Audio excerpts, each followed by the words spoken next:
क्या वाकई में सरकार मुसलमानों के अधिकारों को छीनने की कोशिश कर रही है, उनकी ज़मीनों को छीनने की कोशिश कर रही है? आज तक ये औरंगजेब की बाबर की औलादे आज तक हिंदू बर्दाश्त करता आया है। बाहर तो तुम्हारी कहीं चलती नहीं, दरगाहों पर तुम्हारे शौचालय बना दिए कि चाइना जैसे शहर में कहाँ है कोई दरगाह हो, वहां पर तो तुम नमाज भी नहीं पढ़ सकते, तो फिर भारत में ही क्यों? और ये जो सपना ले रहे हैं ना बोर्ड का, तो इनको ब्लैक बोर्ड बना कर देंगे। क्या ब्लैक बोर्ड?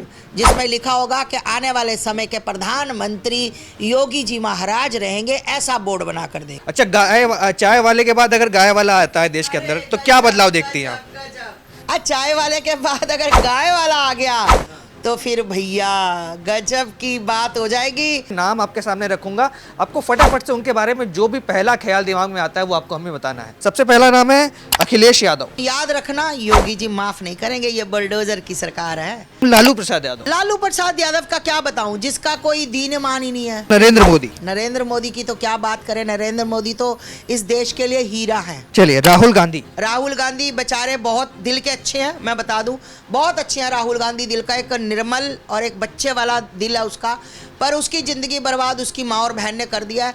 अरविंद केजरीवाल। ठग, चोर। चलिए, लास्ट नाम होगा औरंगजेब। किसका नाम ले लिया? नमस्कार, मैं शिवम चौबे और आप देख रहे हैं सौगंध टीवी। देश भर में वक्फ बोर्ड को लेकर बवाल छिड़ चुका है। एक तरफ जहां मुस्लिम नेता एक दूसरे को एकजुटता का पाठ पढ़ा रहे हैं, जहां असदुद्दीन ओवैसी कांग्रेस पार्टी से हम बात करें, तमाम मुस्लिम नेता, न सिर्फ मुस्लिम नेता बल्कि तथाकथित स्वघोषित राजा अयोध्या के अवधेश प्रसाद, वो भी इस जनाजे में शामिल हो गए हैं और कहीं ना कहीं मुसलमानों को समझा रहे हैं कि अपने अधिकार के लिए लड़ाई लड़ो। और मुसलमान भी कह रहे हैं कि अभी तो रमज़ान का पाक महीना है, इसलिए शांतिपूर्ण प्रदर्शन है, पर अगर सरकार हमारी बात नहीं मानती तो कहीं ना कहीं इस प्रदर्शन को उग्र रूप से भी दिखाने का काम किया जाएगा। अब इस पूरे प्रकरण को लेकर चर्चा करने के लिए हमारे साथ बेहद खास मेहमान हैं, जिन्हें किसी परिचय की मोहताज नहीं। हमारे साथ पूजनीय आस्था माँ मौजूद है। माता जी, बहुत बहुत प्रणाम आपको, धन्यवाद आपने समय दिया। वक्फ बोर्ड को लेकर जिस तरीके की लड़ाई अब देश में छिड़ चुकी है, कहीं ना कहीं जो भी बिल आते हैं सरकार द्वारा, चाहे हम सीएए की बात करें, सीएबी जब वो हुआ करता था तब शाहीन बाग देखने को मिला था, और अब कहीं ना कहीं धीरे धीरे उसी तरीके का प्रदर्शन, उसी तरीके का आंदोलन एक बार फिर से देश में पनपने की कगार पे है।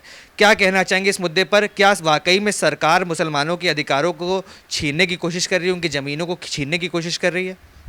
सभी को मेरा भगवा प्रणाम, हर हर महादेव। पहली बात तो मैं ये कहना चाहूँगी कि जो आपने कही कि सरकार छीनने की कोशिश कर रही है मुसलमानों का अधिकार, मैं पत्रकार महोदय आपसे ये पूछना चाहती हूँ, अधिकार तो सब इनको ही मिले हैं।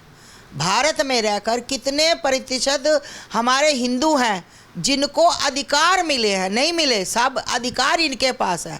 और ये कह रहे हैं सरकार छीनना चाहती। क्या छीनना चाहती सरकार? इनका था क्या, इनका है क्या?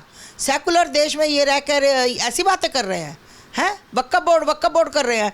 मैं कहना चाहती हूँ इनसे, भाई अगर इनको लोग रहते भी यहाँ हैं, खाते भी यहाँ का, 5 टाइम हमारी धरती माँ को भी माथा टेकते हैं, नमाज पढ़ते हैं, जब तो मैं इनसे पूछना चाहती हूँ, जब रहना तुम्हें भारत में तो फिर तुम्हारी लड़ाई, तुमने कहा कि अभी तो रमज़ान चल रहे हैं तो बहुत शांतिपूर्व है, तो तुम उग्र होकर क्या कर लोगे? हिंदुओं ने चूड़ियाँ पहनी हैं, हिंदुओं की रगों में पानी चल रहा है क्या? जितना तुम्हारे अंदर दम है ना, उससे ज़्यादा हिंदुओं का खून खोला हुआ है, क्योंकि हिंदू आज तक, ये औरंगजेब की बाबर की औलादे, आज तक हिंदू बर्दाश्त करता आया है। हिंदू के अंदर क्या है? प्यार, प्रेम, समर्पण, कि नहीं छोड़ो, नहीं अपने भाई, नहीं छोड़ो अपने भाई। पर इन्होंने दिखा दिया कि भाई वही कोई नहीं होता, भाई तो हम हैं, चारा तुम हो, भाई चारा वाला सीन कोई नहीं है। तो कहने का मतलब है कि भाई टिट फॉर टैट, जैसा करोगे वैसा आगे से भरोगे। तो जो ये चिल्ला रहे, कल ये लाखों की तादाद में वहाँ इकट्ठे हुए, क्या इकट्ठे हुए? अनपढ़ गवार, किसी को पोस्टर पढ़ना नहीं आ रहा था, बोल कोई रहा नहीं था, पत्रकारों को धक्का मुक्की कर रहे थे, लोगों से धक्का मुक्की कर रहे थे। अरे इतना तुम आए हो वहाँ पर तो बताओ तो सही, आए किस लिए हो? वो तो कह रहे थे हम अपने नेताओं को सुनने आए है ना। नेताओं को क्या सुनने आए हो? नेताओं तो टीवी में भी बोलते, तुम टीवी में भी सुन लेते हो, नेता तो कहीं भी भौंक देता, नेता को सुन लेते हो तुम करने क्या है? तुम्हें यही नहीं पता तुम किसके पीछे आए हो, तुम्हें क्या चाहिए, तुम्हारा नेता किस लिए आया, तुम्हें यही नहीं पता है? तुम्हें कुछ नहीं पता। ये अनपढ़ खतून, ये जो कौम है ना, इन्होंने भाई, जिसको यहाँ से दिक्कत है, मैं 50 बार बोल चुकी हूँ कि भैया 56 कंट्री है, जाकर अपना बोर्ड कहीं बनाओ। बाहर तो तुम्हारी कहीं चलती नहीं, दरगाहों पर तुम्हारे शौचालय बना दिए कि चाइना जैसे शहर में कहाँ है कोई दरगाह, वहाँ पर तो तुम नमाज भी नहीं पढ़ सकते। तो फिर भारत में ही क्यों, भारत में क्यों? अभी तो भारत में तुम्हें पूरा सम्मान मिल रहा है ना। यहाँ भारत में रहकर तुम भारत माता की जय बोल नहीं पाते हो, है ना। भारत माता की जय नहीं बोल सकते, जिंदाबाद ये नहीं बोल सकते, राष्ट्रीय गान ये नहीं बोल सकते। हर चीज़ से इनको दिक्कत है। इनको भारत माता बोल लो, जय दिक्कत है, हिंदुस्तान जिंदाबाद दिक्कत है, नारे तकदीर अल्लाह अकबर के नारे इनसे लगवा लो। मैं कहना चाहती हूँ जितनी जल्दी ये सरकार समझ जाए, ये जो सरकार हमारी है ना, ये अभी उस प्रेम प्यार में है कि मुझे बहुत प्रेम, हमें बहुत प्यार। यही कल भीड़ थी ना वहाँ पर, आपने यही थी ना कल भीड़, ये भीड़ थी, ये छिछोरों की भीड़ थी, ये छपरियों की भीड़ थी, छपरी थे ये सारे। इनको कुछ नहीं पता था क्या करना है, कैसे करना है। इस भीड़ ने कुछ नहीं किया। और इसका ये अपने मदनी जी का वो हिसाब है, मुंह में दांत नहीं, पेट में आंत नहीं, है ना। ये सिर्फ ये लोग, ये सिर्फ ये हो गए, ये इनका जो, जिसको ये अपना सब बाप मानते हैं, है ना, जो कहता है 15 मिनट के लिए पुलिस हटा दो, 15 मिनट के लिए पुलिस हटा दो। तो मैं कहना चाहती हूँ कि भैया 15 मिनट तो बहुत देर की बात है, तुम जितनी जल्दी कहोगे उतनी जल्दी हटा देंगे। जब समझ नहीं थी, अगर आज समझ आ गई तो आ गई भाई। मैं ये कोई इनको मानता होगा, मैं इनको कुछ नहीं मानती हूँ, ठीक है ना। मेरे लिए कोई ये मायने रखते हैं, क्योंकि ऐसे लोग सिर्फ और सिर्फ दंगे करवाना जानते हैं। ये सिर्फ चाहते हैं कि देश में दंगे हो, जैसे 56 कंट्री बना ली है, 57 कंट्री और बन जाए। तो ये इनकी गलतफहमी है, ये बिल्कुल नहीं होने देंगे। ये किसी के गुरु होंगे, कुछ होंगे, हमारे लिए ये कुछ भी नहीं है। हमारे लिए तो ये भैया मिट्टी है। देश में सांसद हैं, आप तस्वीरें फाड़ रहे हैं। ये सांसद नहीं है ना, जो देश में अजगता फैलाए वो कोई सांसद नहीं होता। ये सिर्फ और सिर्फ भड़काने का काम करते हैं। ये सिर्फ और सिर्फ लोगों को बताते हैं, छोटे छोटे लड़कों को बताते हैं, 72 ऊरों का कंसेप्ट भी, 72 ऊरों के पास तुम कैसे जाओगे। ये सिर्फ देश में गंद फैला के 72 ऊरों के सपने दिखाते हैं कि आओ आओ लड़ो, हिंदुओं को सर तन से जुदा करो, आओ तुम्हें 72 हूरे मिलाए। ये 72 ऊरों के सपने दिखाते हैं। मासूम बच्चे, मैं इनसे पूछना चाहती हूँ, मदनी जी से पूछना चाहती हूँ, मैं ये ओवरसी से पूछना चाहती हूँ, तुम्हारे बच्चे कहाँ हैं? तुम्हारे बच्चे क्यों नहीं लड़ रहे? तुमने अपने बच्चों को क्यों नहीं सिखाया पत्थर मारना? क्यों नहीं सिखाया? सिर्फ तुम दूसरों के बच्चों को, झुग्गी झोपड़ी वाले बच्चों को, मासूम मुसलमानों को सिखाते हो कि पत्थर चलाओ और 72 हूरों के पास जाओ, सर तन से जुदा करो और 72 हूरों के पास जाओ। ये इनका इस्लाम सिखाता है? नहीं मानती मैं ऐसे किसी भी आदमी को जो कहे कि उठो, मारो, जाओ, काटो। गलत चीज़ है ये। और ये जो सपना ले रहे हैं ना बोर्ड का, तो इनको ब्लैक बोर्ड बना कर देंगे। क्या? ब्लैक बोर्ड, जिसमें लिखा होगा कि आने वाले समय के प्रधानमंत्री योगी जी महाराज रहेंगे, ऐसा बोर्ड बना कर देंगे। योगी जी महाराज आप बता रही हैं? महाराज प्रधानमंत्री रहेंगे।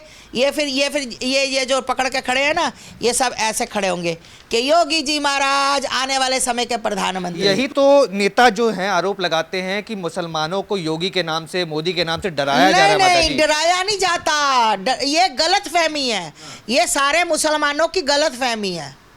ये कुछ मुसलमान ऐसे भी हैं जो सत्य मानते हैं। कुछ मुसलमान, मेरे पास वीडियो आती है, बहुत अच्छा बोलते हैं, बहुत अच्छा समझते हैं। वो कहते हैं कि योगी जी के आने से हिंसा जो भटकती थी ना, जो ये लोग पागल हो गए थे, तो योगी जी ने इनको एक पागल खाने की फ़ोटो दिखा के कंट्रोल कर लिया है कि भैया ज़्यादा करोगे पागल बनती तो इस पागल खाने में बंद हो जाओगे। उस पागल खाने का नाम है जेल, उस पागल खाने का नाम है पुलिस स्टेशन, ठीक है। उस पागल खाने का नाम है बलडोज़र वाले बाबा, ठीक है, वो पागल खाने। और आपने देखा होगा ये मुसलमानों के बयान है कि योगी जी के आने से शांति हो गई है देश भर में। तो भैया कैसे ना नमन करें ऐसे संत को, कैसे ना नमन करें अपने उत्तर प्रदेश के हमारे राजा को। तो कहने का मतलब ये है, जहाँ अब आपको क्या लगता है कि होली पर कुछ विवाद हुआ? बहुत विवाद होते, रथ यात्राओं पर बहुत विवाद होते। आप लोगों ने देखा, मीट फेंक दिया जाता है, पत्थर फेंक दिए जाते हैं, मारा जाता है, भगाया जाता है। इस बार क्यों हुआ? कहीं कहीं हुआ, कम क्यों हुआ? मतलब ये संभल में इस बार देखा गया मस्जिदों को ढक दिया गया। हाँ। ये बताया जा रहा था कि एक छींट भी रंग की ना पड़ने पाए, इसलिए संभल में मस्जिदों को ढक दिया गया। तो ये आरोप लगाते हैं मुसलमान भी और मुसलमान नेता भी कि हमारे अधिकारों को छीना जा रहा है, हमें डराया धमकाया जा रहा है इसी देश के नहीं अंदर। नहीं नहीं नहीं नहीं नहीं नहीं, ये क्या कहना चाहते हैं मैं बताती हूँ। देखिए भैया, हमने तो किसी को नहीं कहा था कि मस्जिद को आप ढक दो, ठीक है, हमने तो आज तक नहीं कहा, किसी ने भी नहीं, ना किसी नेता ने कहा ना किसी अभिनेता ने कहा। मस्जिद इन्होंने इसलिए ढकी कि ये दूसरों को दिखाना चाहते हैं कि हम भारत में बहुत पीड़ित हैं, देखो हमारी दशा क्या है। पॉइंट नोट करना मेरा, ये भारत में बाहर की कंट्री वालों को, फॉरेन कंट्री वालों को दिखाना चाहते हैं कि हम बहुत पीड़ित हैं भारत में।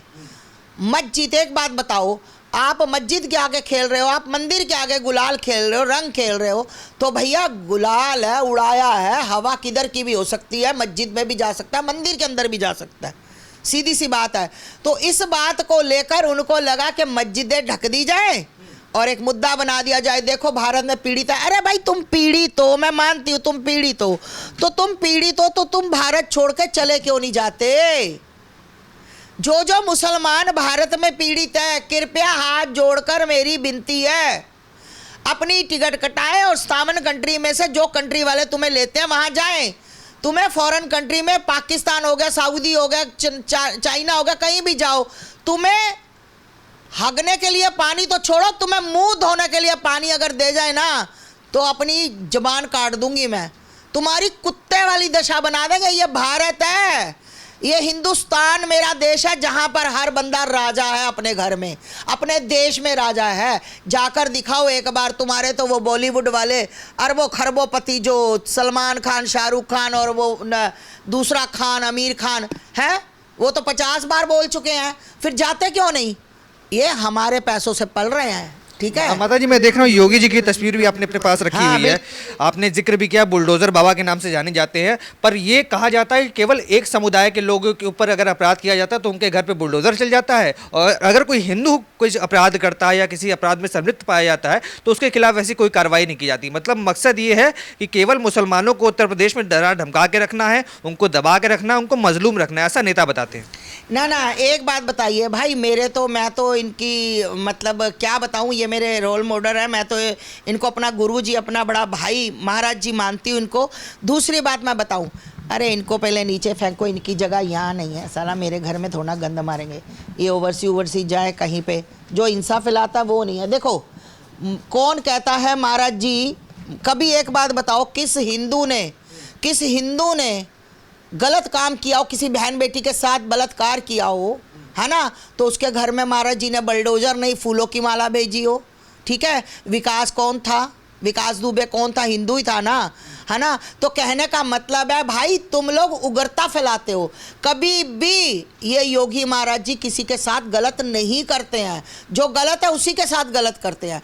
अब ये पता कौन कह रहे हैं? ये छपरी जैसे लोग कह रहे हैं, ये छपरी लोग कह रहे हैं कि डर नहीं है भाई। तुम्हारे मुसलमान भी कहते हैं कि जब से योगी सरकार आई है हमारी मुसलमानों की बेटियां सेफ हो गई हैं।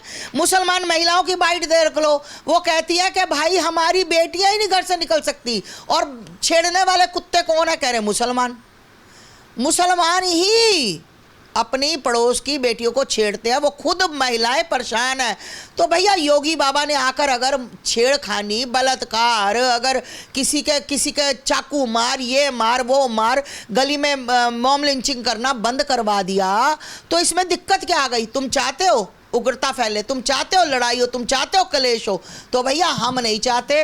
तो हमारा तो भैया तन मन धन से जो भी है, मरना मराना योगी महाराज जी के साथ है भैया, इनके लिए जान देना लेना कोई दिक्कत वाली बात नहीं है। जब से योगी बाबा उत्तर प्रदेश की राजनीति में आए हैं, मुख्यमंत्री बने हैं, एक नहीं बल्कि दो बार बने, रिकॉर्ड स्थापित किया, पर आरोप लगता है कि कानून व्यवस्था को लेकर उत्तर प्रदेश आज भी कहीं ना कहीं पीछे नजर आता है। आरोप लगते हैं कि खुलेआम पुलिस सिक्योरिटी के अंदर अतीक अहमद को मार दिया जाता है।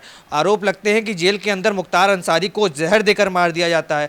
तो कहीं ना कहीं जो पुरानी छवि रही है योगी बाबा की, हिंदुओं की, केवल हिंदुओं की बात करने वाले, अब ये आरोप लगाया जाता है कि मुसलमानों के तो खिलाफ ही हैं, पर मुसलमानों के अलावा भी देखा जाए तो पिछड़े समाज के लोगों के खिलाफ भी हैं, दलितों के खिलाफ भी हैं योगी। देखिए ये दुनिया है, दुनिया कुछ भी बोलती है, पब्लिक है, पब्लिक के साथ। अगर मैंने तो ये देखा है कि जो चलो योगी बाबा जी की बात छोड़ो, आपने इनको देखा है? अब मैं आपको फोटो दिखाती हूँ, रुको। इनको देखा है? प्रेमानंद जी महाराज जी को देखा है? बताओ आज तक इन्होंने कभी किसी धर्म के बारे में बोला हो? बताओ इन्होंने कोई गलत बात बोली हो? बताओ कभी मारपीट की बात की हो? कभी कुछ बहन बेटी की बात की हो? बिल्कुल स्पष्ट बोलते हैं ना। तो लोगों ने तो इनको नहीं छोड़ा। ये एक परमात्मा रूप है, एक ये खुद स्वयं समझ लो कान्हा जी महाराज, मतलब इनमें कन्हैया जी खुद वास करते हैं। ये राधा रानी के भगत हैं और राधा रानी खुद स्वयं इनके अंदर वास करती है। तो भगवान को नहीं लोग छोड़ रहे, तो मोदी योगी जी तो हमारे इंसान हैं, एक संत हैं। तो कहने का मतलब है ये जनता है, जो आपसे खुश है वो आपकी तारीफ करेगा, जो आपको देखना नहीं पसंद करता वो आपकी बुराई करेगा। बाकी योगी जी महाराज के साथ 95% मुसलमान खुश है।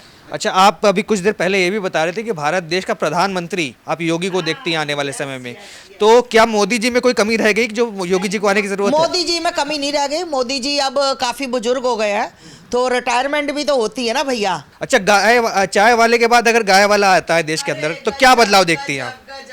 चाय वाले के बाद अगर गाय वाला आ गया तो फिर भैया गजब की बात हो जाएगी।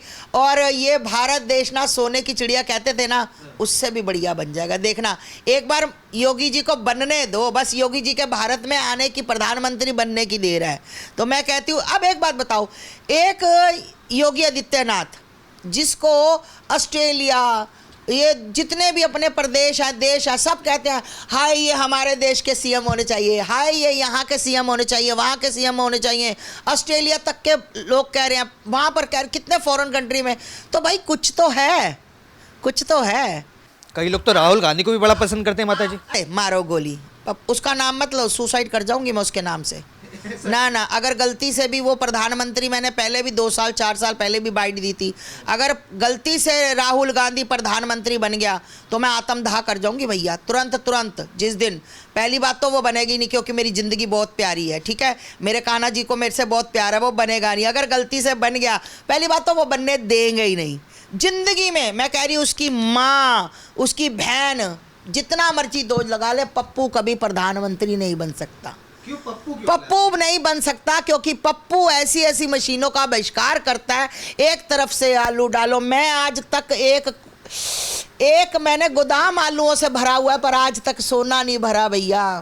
वो मैं मशीन का बहिष्कार कर रही हूँ, मशीन ढूंढ रही हूँ कि वो पप्पू की मशीन कहाँ है, इधर से डालो आलू, इधर से सोना।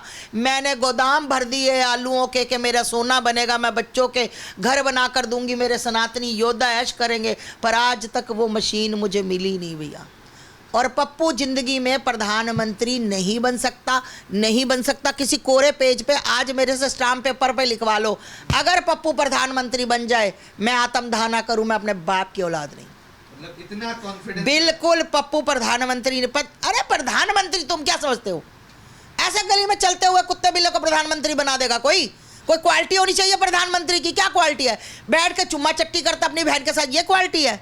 हैं कि जिंदे को कहता कि वो मर गए थे। अरे वो जिंदा है, मर कहाँ गए थे? उसको यही नहीं पता। बोला इसकी माँ ने और इसकी बहन ने इसकी जो मानसिकता ना वो ख़राब कर दी। समय रहते बच्चे का जब 25-30 साल का था ना, इसकी शादी कर देनी चाहिए थी। अब वो बेचारा, शादी हुई नहीं, वो बेचारा मारा फिर रहा, कहाँ उसको जाना, थाईलैंड आईलैंड जाता है। भाई इसके माँ और इसकी बहन, मैं इससे नाराज़ हूँ भाई, मैं बहुत नाराज़ हूँ इसकी मम्मी और इसके बहन से। भाई तुमने उस बच्चे की, दिल का बहुत अच्छा इंसान है, एक बात बता दूं आपको, दिल का बहुत अच्छा है, पर बेड़ा गर्क करने वाली इसकी माँ इटली की और इसकी बहन, दोनों ने इसका, उस बच्चे का बेड़ा गर्क। कुछ तो मौज ले ली है ना, उसने भी शादी की, उसने भी शादी की, दोनों ने तो मौज ले ली, वो बेचारा आधा अधूरा छोड़ दिया। माता जी आपके पास कोई रिश्ता हो राहुल गांधी के लिए? तो अरे राहुल गांधी से कोई करने को तैयार ही नहीं। मैंने लोगों को बोला भाई अरबों खरबों रुपया, वो कहते हैं भाड़ में जाए। ये क्या बोलूँ अब मैं, लड़कियाँ क्या कहती हैं भैया, लड़की तो अब कोई आती नहीं है, माताएं टाइप आती हैं बेचारी, क्योंकि बेचारा मेरी उम्र का तो वो है 57 साल का, तो अब उसके पास कोई लड़की का तो रिश्ता आएगा नहीं। तो वो बुढ़ी भी कहती है ना ना ना ना, इसका क्या पता सुबह कह दे कि तुमने वो साड़ी में सूट कैसे पहन लिया, तो कह रही माता जी हम ना ना। तो कहने का मतलब है भैया, बेचारे के अरमान थे। मैं पप्पू के बिल्कुल साथ हूँ, ठीक है, मेरी सपोर्ट है, दिल से सपोर्ट है उसको, ठीक है, पर वो बेचारा प्रधानमंत्री नहीं बन सकता। देश का बेड़ा गर्क हो जाएगा जिस दिन वो प्रधान। योगी जी पे वापस आते हैं। योगी जी को लेकर एक और बड़ी चर्चा होती है कि योगी जी हमेशा सनातन की बात करते हैं, तो जिसको लेकर हिंदू राष्ट्र की मांग बढ़ चढ़कर आगे आती है। जब एक तबका देश का खड़ा होकर ये कहता है कि भारत को हम हिंदू राष्ट्र बनाकर रहेंगे, तो कहीं ना कहीं देश के जो 25-30 करोड़ मुसलमान हैं वो कहीं ना कहीं खतरे में आ जाते हैं, अपने आप को खतरा बताते हैं कि अगर देश हिंदू राष्ट्र बनेगा तो क्या इस देश में मुसलमानों की जगह नहीं रहेगी, क्या उनको यहाँ से बाहर निकाला जाएगा। इस तरीके की बातें की जाती हैं। और जब सरकार भी एनआरसी जैसी एक्ट को लाती है, बात करती है इसको देश में लागू करने की, तो ये खतरा और बढ़ता हुआ दिखाई देता है। तो क्या इस देश के अंदर मुसलमानों की कोई जगह नहीं है, केवल हिंदुओं की जगह है? देखिए, पहली बात तो मैं आपको बताऊं, आपने कहा कि योगी महाराज जी सिर्फ हिंदुओं की बात करते हैं, तो ऐसा कुछ नहीं है। आपने कई बार देखा होगा कि योगी महाराज जी मुसलमान बच्चों को भी गोद में उठाते हैं, बच्चियों को प्यार करते हैं, उनके राशन पानी का ध्यान रखते हैं। फिर अभी आपने देखा होगा एक फेस्टिवल लगा हुआ था जिसमें एक मुसलमान ने वो मंत्र से लिखे हुए थे बोल के, और योगी महाराज जी ने उसके सिर पे, तो कहने का मतलब है ये लोगों की मानसिकता जो ना वो खराब हो चुकी है। योगी महाराज जी सिर्फ अपने प्रदेश की बात करते हैं, ना कि हिंदू मुसलमान की बात करते हैं। ठीक है, वो हिंदू धर्म से है तो अपने धर्म की तो हर कोई बात करता ही है, बड़ाई करता ही है, ठीक है, जैसे इनके ये करते हैं जो है सारे। तो कहने का मतलब ये है कि भाई वो सनातनी है तो सनातन की बात करेगा। और रही बात, अब आप कह रहे हो कि हिंदू राष्ट्र, एक बात बताओ मुझे, अभी कुंभ का मेला लगा था तो छाती पीट रहे थे, वक्फ बोर्ड की जगह पे लगा, हमारी जगह पे लगा, हमारे मुसलमान बहुत दयालु, उन्होंने जगह दे दी, उन्होंने कहा लगा लो मेला। इनकी औकात क्या है? इनका बाप लेकर आया था जगह, ये जगह इनके बाप की है, दादा परदादा की है? ये जगह भारत में ना हिंदुस्तान की जगह, ये हमारी जगह है, ये किसी की जगह नहीं है, समझ आई? इन्होंने तो अंबानी जी का घर भी कहते हैं वक्फ बोर्ड की जमीन। अरे ये तो अभी तो ये वो जो क्या बोलते हैं उसको, अरे मैं नाम भूल गई उन भैया का, ये तो अभी सबके घर, ये तो कल को कहेंगे ये इंदिरापुरम में भी घर हमारा ही है, ये वक्फ बोर्ड की जगह है। ये तो शौचालय को भी वक्फ बोर्ड की जगह बनाएंगे। ये तो वहाँ पे वो जो रेड लाइट है वो भी कह रहे वक्फ बोर्ड की जगह पे बड़ा है। अब पता नहीं किसकी अम्मी मुजरा करती थी ये मैं नहीं जानती, पर कह रहे जगह हमारी है। अब वहाँ से भी कोई निकलेगा भी कौन पीछे डांस करता रहा, मुजरा करता रहा यहाँ पर। तो भैया इनकी सारी जगह है, जिस जगह पे देखो वक्फ बोर्ड, भाई कोई वक्फ बोर्ड नहीं है। ये सनातन हिंदू राष्ट्र है, हिंदू राष्ट्र था, हिंदू राष्ट्र रहेगा और बिल्कुल बनेगा। भाई तुम्हारे पास 56 कंट्री, मैंने अभी पहले भी कहा, जिसको जहाँ दिक्कत है चले जाओ, ठीक है, 56 कंट्री, 56-57 कंट्री, तो भैया तुम जा सकते हो, एक बार जाके तो देखो मेरे भाई। किराया नहीं है, किराया पर कैसे हिंदू राष्ट्र बनेगा? अस्थमा, अगर आप कह रही हैं हिंदू राष्ट्र बनेगा, तो हिंदू राष्ट्र बनने के लिए हिंदुओं के अंदर एकता होनी चाहिए। जिस वक्त बोर्ड बिल के खिलाफ देश भर से मुसलमान जमा हुए थे जंतर मंतर पे, उसी मंच पे तथाकथित स्वघोषित राजा अयोध्या के अवधेश प्रसाद भी आए थे, धर्मेंद्र यादव भी आए थे, जो कि खुद में एक हिंदू हैं और अपने आप को तो राजा बताते हैं अयोध्या का। तो अगर प्रभु श्री राम की भूमि से कोई नेता उठकर वक्फ बोर्ड के समर्थन में, वक्फ बोर्ड के खिलाफ जाकर मुसलमानों के समर्थन में खड़ा होता है और कहता है कि वक्फ बोर्ड बिल को सरकार को नहीं लाना चाहिए, तो कैसे हिंदू राष्ट्र बनेगा? देखिए ऐसा भैया कि अब वो कहते हैं ना कि दाल में से एक दाना ही निकाला जाता, सारी दाल को नहीं खंगाला जाता। तो वैसे ही वो अयोध्या के राजा हैं, ठीक है, उनको लगा कि शायद मैं मुसलमानों से कुछ ज़्यादा एक्स्ट्रा ऑर्डिनरी ले लूँगा, तो हमें कोई दिक्कत नहीं है एक बंदे के जाने से। बाकी आपने देखा होगा कि हिंदू, पहले हिंदुओं को लगता था नहीं कुछ नहीं है, सब ठीक है, अरे सब अपने ही होते हैं, ये फालतू की लड़ाइयाँ। अब हिंदुओं को समझ आ गई है कि अपने अपने ही होते हैं, ये अपने नहीं होते, अपने अपने होते हैं। तो अब हिंदू उस जगह को आपने देखा होगा जहाँ हिंदू की 100 की भीड़ थी, 100 लोग होते थे, 500 लोग, आज 5000 लोग होते। क्यों होते हैं? क्योंकि हिंदुओं ने दिमाग में बिठा लिया है, इनकी हरकतें देखकर हर दूसरे दिन तो एक बेटी के साथ बलात्कार होता है। कौन करता है? अब्दुल, सलीम, रहीम। तो ये क्या है ये? क्योंकि इनको सिर्फ एक ही दिया गया है कि हिंदू काफिर है, हिंदुओं की बेटियां तुम्हें पटानी है, तुम्हें पैसा मिलेगा, तुम्हारा ये वाला इतना सिस्टम है, मोटरसाइकिल बाल ये जल वेल लगा के बाबू सोना करके। आप मानती हैं लव जिहाद होता है देश में? बिल्कुल होता है। और मैं तो ये कहती हूँ लव जिहाद के चक्कर में भाई जो लव जिहाद करता है, अगर उत्तर प्रदेश में हो, अगर देश में हो, तो सरकार 5 से 7 लड़कों को तुरंत की तुरंत, जिससे साबित हो इसने किया है रेप, फांसी दे दे भाई साहब। अगर 7वां रेप हो जाए तो मेरा नाम बदल देना। एक बार अगर ये कदम उठा ले, क्या है ये, क्या है ये जो करते हैं, ये इनकी जो मानसिकता है ना वो घटिया मानसिकता है, क्योंकि इनके ये मदरसा छाप है, सारे मदरसा छाप। मदरसों में सिर्फ अब पाकिस्तान देख लो, यहाँ देख लो मदरसों में क्या होता है। मैं तो मौलवी को मैंने खुद सुना है कि मदरसों में सिर्फ बलात्कार होता है, शोषण होता है। मौलवी बोल रहा है, ये मैं नहीं बोल रही हूँ भाई, मैं नहीं बोल रही हूँ, मौलवी ने कहा है। इंस्टाग्राम पर रीलें वायरल हो रही हैं कि मदरसों में सिर्फ बलात्कार हो रहा है, मदरसे नहीं होने चाहिए, बिल्कुल मदरसे नहीं होने चाहिए। पर क्या लगता है जो आप बता रही मदरसों की, तो क्या केवल कुछ लोग ऐसे हैं मुस्लिम समाज के अंदर जो इस पूरे कौम को बदनाम करना चाहते हैं, या कुछ आप मानते हैं कि पूरे ही लोग ऐसे हैं और सभी लोग मिलकर बर्बाद कर रहे हैं? क्योंकि समाज में अच्छे लोग भी होंगे, आपने भी बताया कि कुछ अच्छे लोग हैं जो कि मुस्लिम समाज में भी अच्छा काम कर रहे हैं, देश की प्रगति के लिए काम कर रहे हैं। तो केवल कुछ लोगों के चक्कर में अगर हम पूरे समाज का बहिष्कार करेंगे तो कहीं ना कहीं वो जो मासूम हैं, जो अच्छे हैं, जो कुछ चुनिंदे लोग हैं, उनके साथ भी अन्याय हो जाएगा। हाँ, ये देखो ना, यही तो बात है। अब कई लोगों को लगता है कि ये भारत हमारा देश है, कई मुसलमानों को लगता है भारत हमारा देश है। बहुत अच्छी बात है कि हमने भारत की तरक्की उन्नति करनी है, हमने भारत की तरक्की देखनी है, हमने भारत को फिर उसी में देखना है। पर कुछ ऐसे हैं सिर्फ अपनी गद्दी का, अपनी सीट का फ़ायदा उठा रहे हैं। सिर्फ वो क्या चाहते हैं, हिंसा।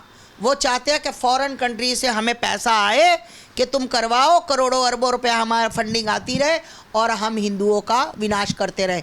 तो कुछ लोग हैं जो ऐसे हैं, पर मैं बता दूं ज़्यादातर लोग उसी मानसिकता के हैं, जो गलत मानसिकता, जो गलत दुनिया में इस्लाम में प्रचार देना चाहते हैं, वो वही हरकत। क्या लगता है जो मौजूदा समय में, अभी कुछ समय पहले हमने देखा जब कांवड़ यात्रा का समय था, तो दुकानों के बाहर नेम प्लेट लगाने की बात की जा रही थी। कहा जा रहा था कि अगर आप मुसलमान हैं तो अपने दुकान के बाहर अपना नाम लिखिए, अगर आप हिंदू हैं तो अपने दुकान के बाहर अपना नाम लिखिए, किसी और के नाम से दुकान आप मत चलाइए। तो क्या आवश्यकता है इस देश के अंदर, जब लोग कहते हैं कि हर कोई, सभी को अधिकार है कि अपने अपने मज़हब को जी सकता है, अपने अपने मज़हब के हिसाब से काम कर सकता है, तो नाम लिखवाने की क्या आवश्यकता है पड़ी? वाह पत्रकार महोदय, वाह, क्या गजब का सवाल पूछा। एक बात बताओ, मैं हिंदू हूँ, मैं गर्व से कहती हूँ हिंदू। अगर मेरी कोई दुकान है तो मैं बाहर लिख के बैठूंगी कि कट्टर सनातनी, ठीक है। आप इस्लामिक हो तो आपको लिखने में क्यों दर्द होता है भाई? अगर मैं कहती हूँ कि भाई मैं हिंदू हूँ, मैं लिख रही हूँ, तू भी लिख ले, तो आपको क्या दर्द है? मतलब अल्लाह के नाम पर तो सिर्फ भीख ही मिलती, दे दे अल्लाह के नाम पे, दे दे अल्लाह के नाम पे, दे दे अल्लाह के नाम पे भीख मिलती है। और हमारे नाम पे होटल चलते हैं। जितने होटल देख लो इनके, जितने ढाबे देख लो इनके, तकरीबन हिंदुओं के नाम से। रंग से इनको दिक्कत है कि रंग नहीं लगना चाहिए, पर रंग बेचने से दिक्कत नहीं है। दिवाली से इनको दिक्कत है कि दिवाली की पूजा नहीं करनी, दिवाली की मिठाई नहीं खानी, किसी के घर नहीं जाना, पर दिवाली में मेरे भगवान की मूर्तियां बेचने में कोई दिक्कत नहीं है, ठीक है। अब अष्टमी आ रही, नवमी आ रही, अभी नवरात्रे आ रहे हैं, तो नवरात्रों से बहुत दिक्कत है। हम नहीं किसी के घर का प्रसाद खाएंगे, ना हम किसी की अपनी बिटिया किसी के घर जाने देंगे, पर हम नवरात्रों का सामान पूरा बेचेंगे, वो दिक्कत नहीं है। जब खाना हमारे सनातन के नाम से, पीना हमारे सनातन के, फिर दिक्कत क्यों मनाते हो भाई? तुम तो भाईचारा करके चल रहे हो, तो फिर दिक्कत परेशानी किस बात की है? पत्रकार महोदय, तो मैं कहना चाहती हूँ, अगर देश में रह रहे हो ना तो ढंग से रहो। रंग बेचना है तो रंग वालों से भी प्यार करो, ठीक है। नवरात्रों का सामान बेचना है ना अगर तुम्हें, तो नवरात्रि रखने वाली बच्चियों का सम्मान करो, बलात्कार नहीं करो। जिन बच्चों के लिए तुम चूड़ियां बेचते हो, जिन बच्चों के लिए तुम चुनरियां बेचते हो कि नौमी में वो बच्चे या पूजन के लिए उनका सामान बेचते हो, नव दुर्गा का सामान बेचते हो, उन्हीं बच्चियों के साथ बलात्कार करते हो। फिर सामान बेचने की इनको क्या जरूरत है? क्यों बेचते हैं ये सामान? क्यों बेचते हैं रंग? रंग तो वो बच्चियां भी लगाती है जिनका ये बलात्कार करते हैं। तो मेरा कहने का मतलब ये है कि अपने नाम से काम करो। अगर तुम हमारे त्योहारों को नहीं मानते, हमारी किसी भगवान को नहीं मानते, तो फिर भगवान को बेचने और भगवान को सामान बेचने का क्या मतलब हुआ भाई? क्या दिक्कत है इनको? जितने देख लो मुसलमान, पटाखे देख लो, मुसलमान दिवाली से इनको दिक्कत है, पटाखों में कान में हाथ लगा लेंगे। पटाखे यहाँ सारे मुसलमान बेच रहे थे, वो दिक्कत नहीं आती, वो परेशानी नहीं आती। तब तुम्हारा ये ओवसी बोबसी नहीं भौंकता कि नहीं कोई भी हिंदुओं का सामान बेचेगा। फिर तुम्हारी दुकानदारी हमारे नाम से क्यों चलती है भाई? आस्था मैम, बहुत सारी तस्वीरें आपने रखी, मुझे वहाँ पर एक और तस्वीर दिख रही जो कि है बागेश्वर बाबा की। तो वो हिंदू राष्ट्र की बात हमने की तो बागेश्वर बाबा का भी नाम बढ़ चढ़कर सामने आता है। पहले तो बताइए क्या लगाव है बागेश्वर बाबा से और किस तरीके का व्यक्तित्व है? देखिए, बागेश्वर धाम सरकार, मैं मतलब मेरे पास इनके लिए कोई शब्द नहीं है। इन्होंने कभी भी हिंसा फैलाने वाली बात नहीं की है, ठीक है। इनके पास मुसलमान भी आए, माथा टेका, इन्होंने आशीर्वाद दिया। ये एक 26-27 साल का बालक है, ठीक है। मैं इनको शुरू से, जब पहले दिन से इनके लिए लड़ी थी, तो मैं इनको अपने बेटे के रूप में देखती हूँ, क्योंकि मैं मतलब खड़ी भाषा इनके लिए बोलती हूँ, है ना। वो करता है, वो करता है, करते हैं नहीं बोलती, करता है, क्योंकि मैं अपने बालक की तरह। तो ये एक भगवान, वो कहते हैं ना कि जब भगवान ने कुछ करना होता है स्वयं उतर के नहीं आते, अपना कोई ना कोई मसीहा जरिया भेजते हैं कि भाई तुम जाओ करो, ठीक है। तो ये एक भगवान राम लल्ला का भेजा हुआ दूत है, ठीक है।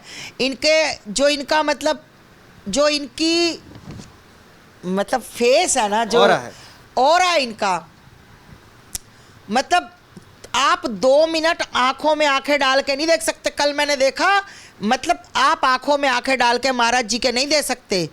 मतलब स्वयं बजरंग बली का स्वरूप है इनका, मतलब इतना तेज है इनके मुख पर। और इनकी रीस कौन करेगा भाई? इनकी रीस कौन करेगा? इनकी रीस कौन करेगा? है दुनिया में है कोई तुम्हारा धर्मात्मा, तुम्हारा कोई ऐसा बोलने वाला? कोई नहीं होगा। इनकी रीस कोई नहीं कर सकता।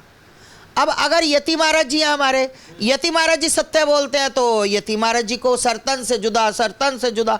तुम यही कुछ कर सकते हो जो तुम्हारे इस्लाम के बारे में असलियत बताता है, तुम सर से तन से जुदा।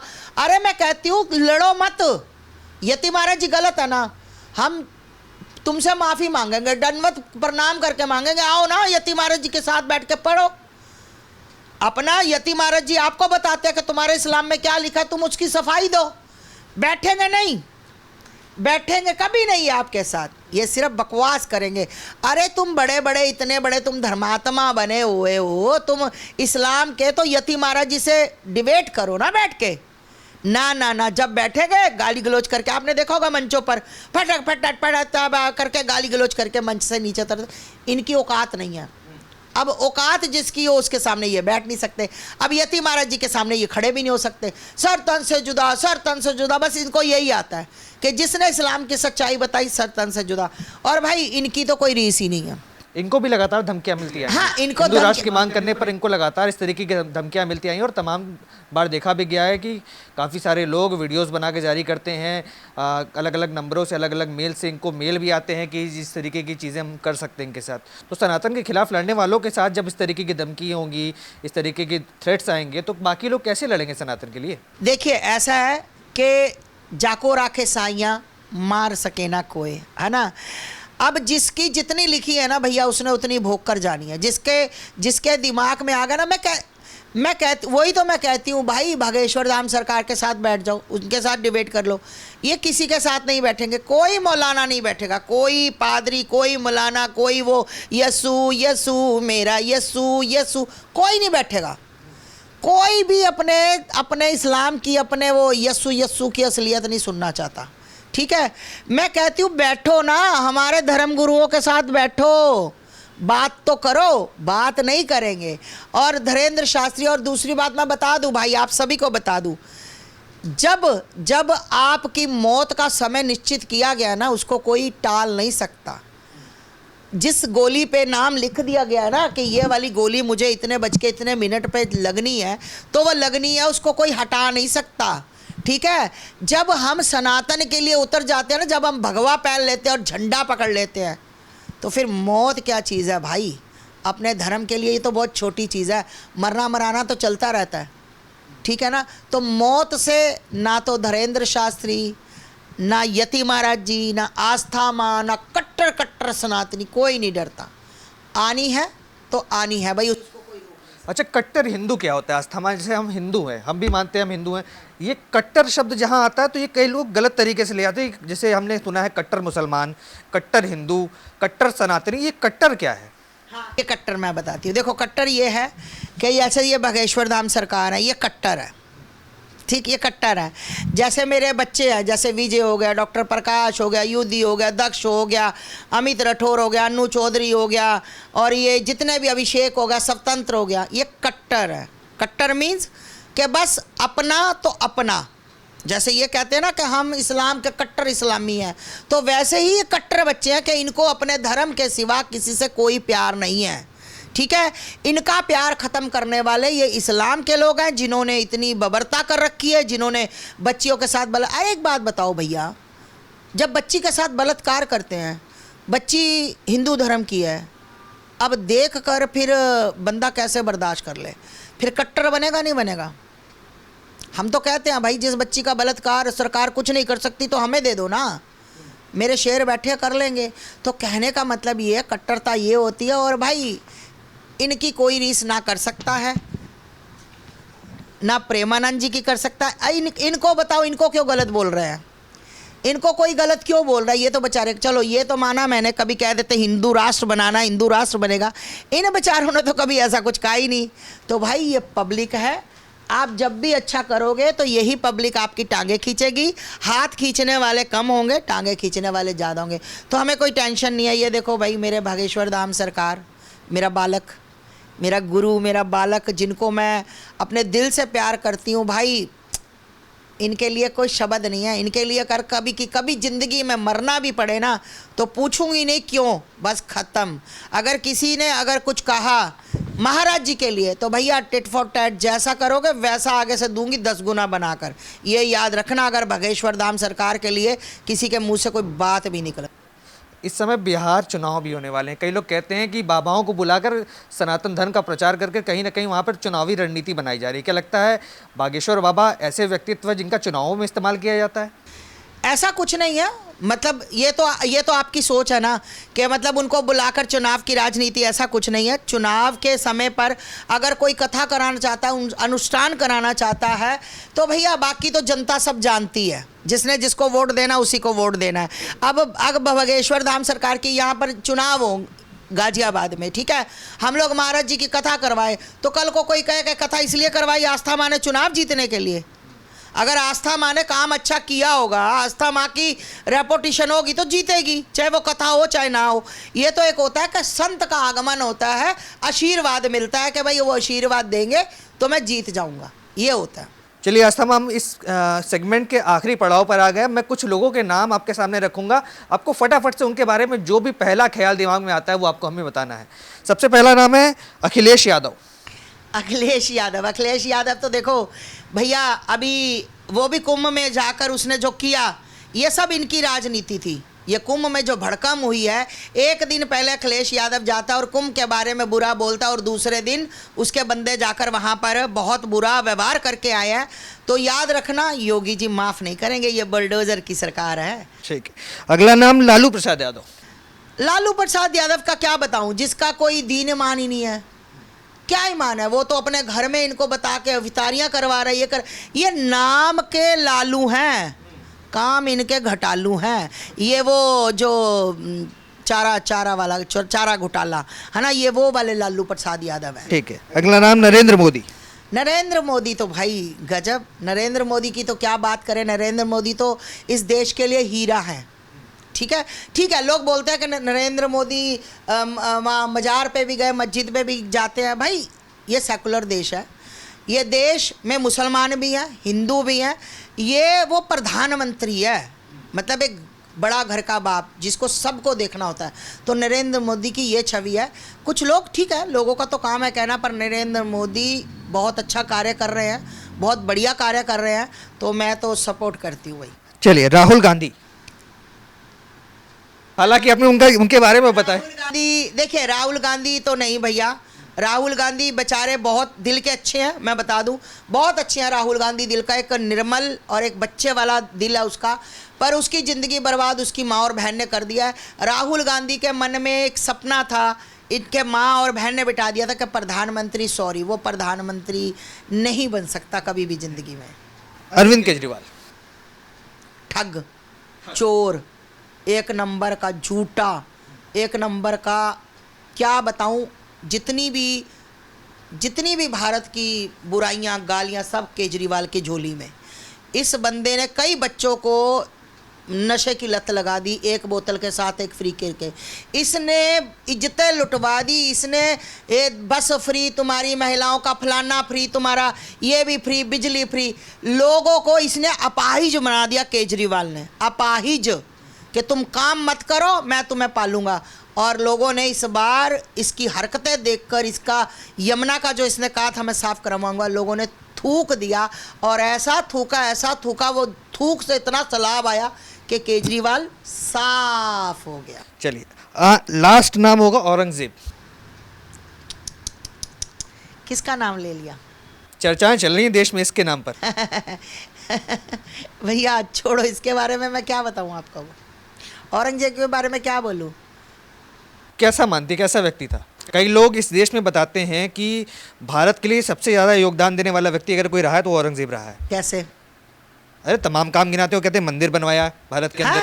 हाँ, औरंगजेब ने बनवाया? हाँ, तोड़ा का बनवाया? कहते बनवाया, हिंदुओं के लिए मंदिर बनवाए। अच्छा, ये कौन से मुसलमान ने कहा लाओ पकड़ के जरा मेरे पास? अरे बहुत सारे लोग कहते हैं। अरे भैया उसने जितने मंदिर तोड़वाए किसी ने नहीं तोड़वाए, उसने बहन बेटियों के रेप करवाए, है ना। उसने कुछ नहीं किया देश के लिए, उसने सिर्फ बर्बाद किया हिंदुओं को।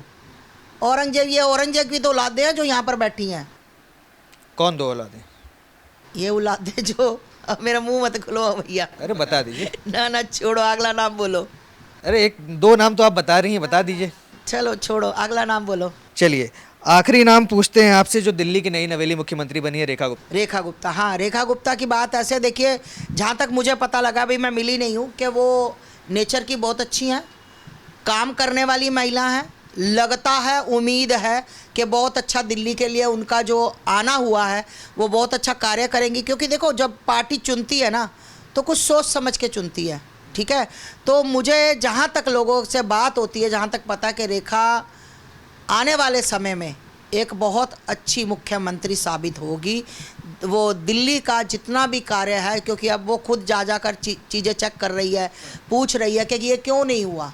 तो कहने का मतलब है केजरीवाल हटा तो रेखा आई, तो रेखा बहन से मुझे बहुत उम्मीद है कि रेखा बहन जी जो हैं बहुत अच्छा कार्य करेंगी और दिल्ली वाले सभी रेखा जी से खुश रहेंगे। ठीक है मस्तमा, लास्ट सेगमेंट है, इसमें आपको हाँ या ना में जवाब देना है। मैं एक प्रश्न करूंगा, उसका उत्तर आपको हाँ या ना में देना है।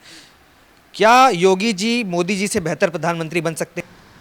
जी, यस। हाँ, ठीक। क्या ये देश हिंदू राष्ट्र बनेगा? जी बिल्कुल बनेगा। ठीक है। क्या इस देश में मुसलमानों के लिए जगह है या नहीं? फिलहाल तो नहीं। नहीं बता रही हैं? फिलहाल नहीं। फिलहाल कि वही बात आ गई ना कि मैंने जैसे कहा था कि कुछ अच्छे, अब कुछ ऐसे मुसलमान हैं जिनके मतलब बहुत बड़ा मदरसा चलाते हैं, मुझे जानते हैं, वो उनके वहाँ पर राष्ट्रीय गान भी होता है और हर फेस्टिवल वो मनाते हैं। अभी पीछे जब कलकत्ता में बेटी के साथ बलात्कार हुआ था तो वो बंगला यहाँ पर वो क्या है निवास पे जाना चाहते थे, नहीं जाने दिया पुलिस ने। तो मतलब उन्होंने मुझे हर वीडियो वो शेयर करते भेजते हैं मेरे पास। तो कहने का मतलब है इन कुछ गलत लोगों की वजह से ना अच्छे लोग भी बदनाम होते हैं। क्या भारत के अंदर बात करें हम बड़े बड़े लोगों की, जो धर्म कथावाचक हैं, मौलवी हैं, धर्म गुरुओं के बीच में अब एक तरफ बात की जाती है कि एक समुदाय के लोगों को तनख्वाह दी जाती है, तो क्या हिंदू में जो भी धर्म गुरु हैं, कथावाचक हैं, उनके लिए सैलरी होनी चाहिए सरकार की तरफ से? हाँ, बिल्कुल हाँ। बिल्कुल होनी चाहिए, बिल्कुल। मतलब ये दोगलापन हमें अच्छा नहीं लगा कि मंदिरों से भी आप पैसा खाओ, आप कथावाच को भी ना दे। आज तक देखो मुझे 12 साल हो गए धरातल पर लड़ते हुए, आज तक मुझे सरकार ने नहीं पूछा, आज तक हमें नहीं किसी ने पूछा। हम अपने दम में अपनी श्रद्धा से लड़ रहे हैं भैया, ठीक है। तो धर्म गुरुओं को बिल्कुल सरकार को ध्यान रखना चाहिए, नहीं तो सीटें आती जाती रहती। अगर सीट पे कोई बैठा सकता है तो सीट से नीचे भी उतार सकता है, ये याद रखना चाहिए। आस्थमा, इस पॉडकास्ट का अंतिम प्रश्न, सबसे ऊपर क्या, धर्म या संविधान? देखिए संविधान अपनी जगह, धर्म अपनी जगह, ठीक है। दोनों चीज़ें अपनी अपनी जगह है। मुझे पहले धर्म भी है और संविधान भी है, और पहले उधर देखा जाए तो संविधान भी है तो धर्म भी है। दोनों चीज़ें अपनी अपनी जगह है भाई, ना धर्म के बिना ना संविधान के बिना। और संविधान के जो लोग हैं, कई ऐसे भी लोग हैं जो संविधान को मानते नहीं हैं, है ना। वो जय भीम जय मीम, जय भीम जय मीम करते हैं। कुछ लोग मतलब कहते हैं कि संविधान को हम नहीं मानते, हम तो अपने शरिया को मानते हैं। तो ऐसे भी दुनिया में लोग हैं। तो भैया हम तो आस्था माँ के लिए क्या बड़ा है? मैंने तो बोल दिया, मेरे लिए संविधान भी बड़ा और दोनों साथ में लेकर चलना। मेरे लिए धर्म भी बड़ा है और संविधान भी बड़ा है। आस्था माँ बहुत बहुत धन्यवाद हमसे बातचीत करने के लिए। तो आपने देखा इस तरीके से आस्था माँ थी, तमाम विषयों पर बातचीत की गई, हिंदू राष्ट्र से लेकर वक्फ बोर्ड तक, और जो इस समय देश में हर मुद्दे पर जो गर्मा गर्मी का माहौल चल रहा है उसको लेकर तमाम विषयों पर चर्चा की गई। अब आपके क्या विचार हैं इस इंटरव्यू के बारे में, हमसे अपने विचार जरूर शेयर करें कमेंट सेक्शन में। और तमाम ऐसी खबरों के लिए हमारे साथ बने रहें, तमाम ऐसे पॉडकास्ट के लिए हमारे साथ बने रहें। देखते रहें सौगंध टीवी। धन्यवाद। आप देख रहे हैं सौगंध टीवी, सौगंध वतन की।